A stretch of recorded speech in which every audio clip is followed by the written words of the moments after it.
ओम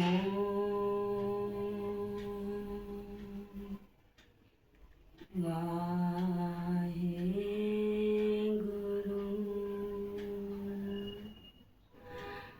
hello viewers, कैसे हो आप सब लोग? समझ ही गए होंगे आज क्या हो रहा है। ओम की चैंटिंग क्यों हो रही है, वाहेगुरु नाम की चैंटिंग क्यों हो रही है। आपने देख ही लिया होगा कि आज हम किस पे वीडियो लाने वाले हैं। गॉड के मीन की वीडियो आएगी। ऐसा डिबेट चलता रहता है, कितने भगवान हैं, भगवान एक है, अलग है। हर धर्म के अलग अलग भगवान हैं, हर धर्म के अपने अपने मिथ्स हैं, रूल्स और रेगुलेशंस हैं। तो आगे हम डिस्कस करेंगे कि गॉड का पर्टिकुलर मतलब क्या है, हर धर्म सिखाना क्या चाहता है। ठीक है, आप देखेंगे ये सब क्या मैंने किया हुआ है। ये जी ऊपर 1 लिख के, ओ के ऊपर 2, 3 डी के ऊपर 3 लिखा हुआ है मैंने, और जी और डी इजिकल टू 1 क्यों लिखा हुआ है। मैं आगे सारे आपको मैं इलेबोरेट करूँगी। आप देखते जाइए और जुड़े रहिए और अपने भगवान ईश्वर अल्लाह को याद करते रहिए। आइए स्टार्ट करते हैं। सबसे पहले जी से स्टार्ट करेंगे। पहले मैं यहाँ लिख रही हूँ। जी का मतलब क्या है? गिवर। क्या है? गिवर, जो दाता है, हर चीज़ का दान देने वाला है। भक्ति देता है, हमें सब कुछ देता है, खाने को देता है, पीने को देता है। Each and everything he provides us. तो हमें उसका हमेशा रिगार्डफुल होना चाहिए, हमेशा उसके आगे हमें सिर झुकाना चाहिए और सजदा करना चाहिए और मंत्रों की चैंटिंग करनी चाहिए। ठीक है, आगे ओ स्टैंड्स फॉर ऑफ। इसका क्या मतलब है? Giver of. ठीक है। हाँ शीना, बताओ आपको क्या लगता है कि वो क्या क्या हमें देता है और हमें क्या क्या प्रोवाइड करवाता है, और उसके आप उसके वे में क्या जानते हैं मैम? और आप क्या कैसे इसको एलेबोरेट करेंगे कि भगवान कौन है? मैम, हम कृष्ण जी को मानते हैं। ओके। और हमारे धर्म में शिव जी हैं, ब्रह्मा जी हैं और बहुत सारे 33 करोड़ देवता हैं। Okay, very good, sit down. Ajay, आप बताओ। मैम, मैं तो मुसलमान धर्म को मानता हूँ और मैं हजरत मोहम्मद जी को मानता हूँ। ओके, बैठो, मैं एलेबोरेट करती हूँ। Giver of. ठीक है। डी। डी से क्या होना चाहिए? बोलिए, आप बोलो बेटा। हाँ पुष्पा।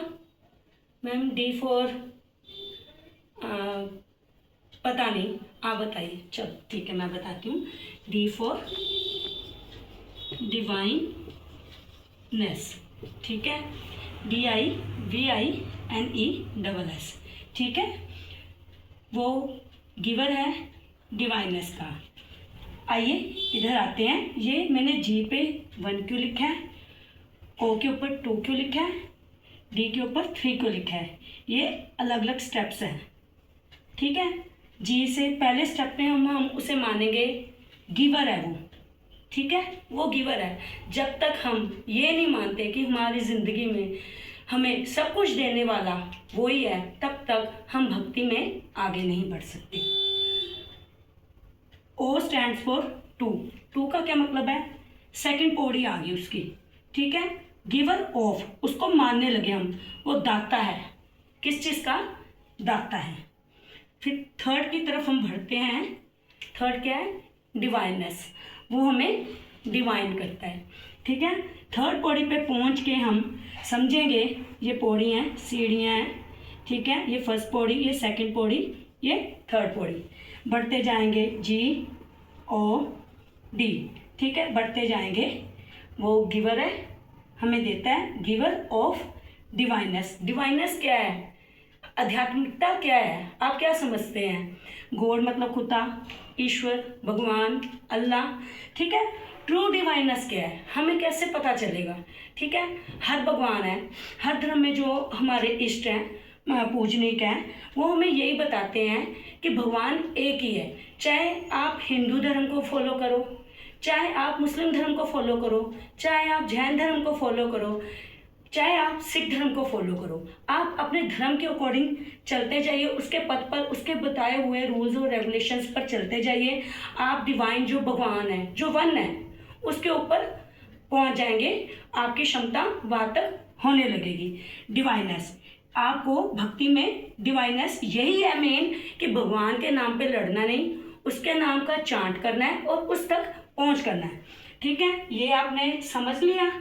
आगे मैं अब एलैबोरेट करती हूँ, मतलब ये गॉड वन कैसे बनेगा। ठीक है, एक मैथमेटिकल तरीके से भी हम इसको ऑर्गेनाइज करेंगे। आप ये सब अपनी कॉपीज में उतार लीजिए। देखिए, इधर देखिए ध्यान से, हम कैसे क्या लिखते हैं, God is equal to one, GOD। ठीक है, अगर हम, शीला बताओ अगर इसमें कोई आपको गलती लगती है, GOD प्रूफ करो, proof God is equal to one, ये प्रूफ करना है। Okay, God is equal to God. Sheena, इसमें आपको कुछ मिस्टेक लग रही है? No ma'am. Okay, sit down. आगे देखिए, अगर GOD God is equal to God same है, बराबर है, तो आगे हम चलेंगे। अगर इसको मैं ऐसे लिख दूं, जो गॉड है हमारा, ठीक है, वन है, अगर हम इसको ऐसे कंसीडर करें कि गॉड है जो हमारा वन है, ठीक है, गॉड एक ही होता है, तो हम देयरफॉर क्या लिखेंगे, गॉड एक ही होता है, गॉड एक ही होता है। जैसे हम डिवाइनेस की थ्योरी पे आ रहे हैं, गॉड इज इक्वल टू अगर वन होता है, तो आगे हम इसको कैसे कंसीडर करेंगे, जो गॉड है वो वन कैसे हुआ फिर पर्टिकुलरली। ठीक है, गॉड वन है, इधर आप देखिए God is equal to God, ठीक है, one is equal to one. ठीक है, समझ रहे आप मेरा पॉइंट। अगर गॉड वन है, गॉड को हम वन कंसीडर करते हैं, मानते हैं, तो इधर देखिए गॉड को वन मानते हैं, इधर भी वन आ गया, तो फिर हैंस प्रूफ होता है God is equal to one. ये तो ऐसे ही है, सिर्फ जस्ट मैथमेटिकली आपको समझाने के लिए। अगर गॉड बराबर गॉड है, हम ऐसे लिख सकते हैं, तो गॉड तो वन नहीं होता है, उसका तो वो है ही नहीं। हम कहते हैं भगवान एक ही है। अगर गॉड एक ही है, अगर इसको one is equal to one लिखेंगे, तो ये प्रूफ ही हो गया God is equal to one. आया आप लोगों को समझ में? सिर्फ मैं आपको यही बताना चाहती हूँ, जैसे गुरबानी में कहते हैं, कोई बोल है राम राम, कोई खुदाई, कोई सेव गुसैया, कोई अलाई। इसका क्या मतलब है? कहते हैं कोई राम राम बोलता है, कोई बोल रहा है राम राम, कोई खुदाई, कोई खुदा का नाम लेता है, कोई सेवा गुसैया, कोई गुसैया को मानता है, कोई अल्लाह, कोई अल्लाह का नाम लेता है। इसलिए मेरे कहने का मतलब है, भगवान के नाम के पीछे नहीं लड़ना चाहिए और अपने भगवान के नाम की चैंटिंग हमेशा करते रहने चाहिए।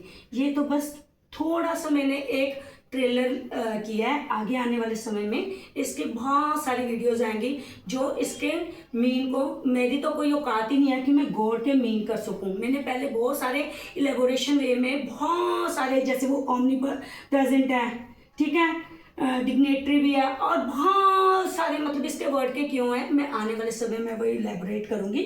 तो जुड़े रहिए, stay tuned with me please. आगे आने वाले समय में ऐसी वीडियोस देखने के लिए मेरे चैनल को लाइक, शेयर और सब्सक्राइब कीजिए।